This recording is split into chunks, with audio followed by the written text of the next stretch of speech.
I can run to Iraq like this. I can run to Iraq like this. All the way to Baghdad like this. All the way to Baghdad like this. And when I get to Iraq, Saddam's gonna say, When I get to Iraq, Saddam's gonna say, how'd you get to Iraq and just...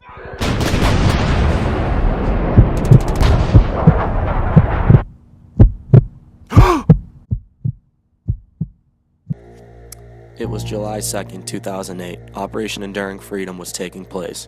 Providing support to the operation, Captain John Giusulo was traveling in a convoy of 5 Humvees near Shabak Kail, Afghanistan, when an IED struck the 3rd Humvee. Captain Giusulo happened to be in the 5th vehicle at the time. An ambush ensued as the rest of the unit attempted to provide aid to the wounded soldiers. As Giusulo and the rest of his team members fired back at oncoming insurgents, a second IED struck, this time only 15 feet away from Captain Giusulo. He was knocked unconscious for a period of time and received serious injuries on his backside and the leg area due to the blast and shrapnel. Instinctually, he refused treatment for himself and continued to fight. His treatment and evacuation of team members saved 4 lives that day. 4 lives of Afghanistan National Army soldiers.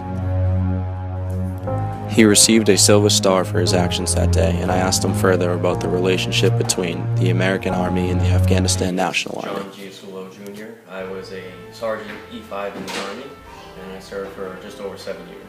The men you saved were in the Afghanistan National Army, correct? Yes, they were. And how many did you save? 4. Did you know the names of the men you saved, and have you worked with them before? I did not know their names, and they were attached to us for about 3 months when the incident happened. Can you talk a little bit more about the relationship between the United States Army and the ANA? The relationship between us is we're primarily there as mentors for them. We're trying to help them build and stand up an army, and also transition to them taking over certain territories and holding those positions from the Taliban. Is that a difficult task, or is it easy to train them? It can be pretty difficult at times. Is there a language barrier? There is a very large language barrier. So do you have a translator, or do you try to teach them English? Every platoon has a translator attached to them, and the Afghan National Army also has a few translators throughout their units as well. Do the ANA soldiers live in the same barracks as you? Yes, they do. And do you guys intermingle or talk while there, or not really? No, we're pretty well divided, mostly because of the language barrier and everything. Do some soldiers treat them differently or sort of make fun of them, or not really? No, that happens at times. They do some stupid stuff once in a while. Is it hard for most soldiers to trust an ally that looks exactly like the people you're trying to fight? It is difficult, yes. Is there some cases where you don't trust them? I think for every person it's different. There's varying degrees of trust between our army and theirs. Why would you say it's so difficult to trust them? With all the insider attacks there have been, it has really made the trust issue a big thing. For example, in November of 2011, on my second deployment, we lost 6 guys to one insider attack. That made it very difficult to trust them after that. Do you view yourself as a hero? Not at all. I was just doing my job that day. And in hindsight, having known all you know now, would you still enlist in the Army? Abso-fucking-lutely.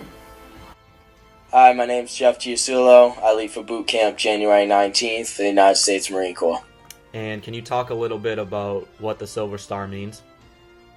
The Silver Star is the 3rd highest military decoration for valor in the United States.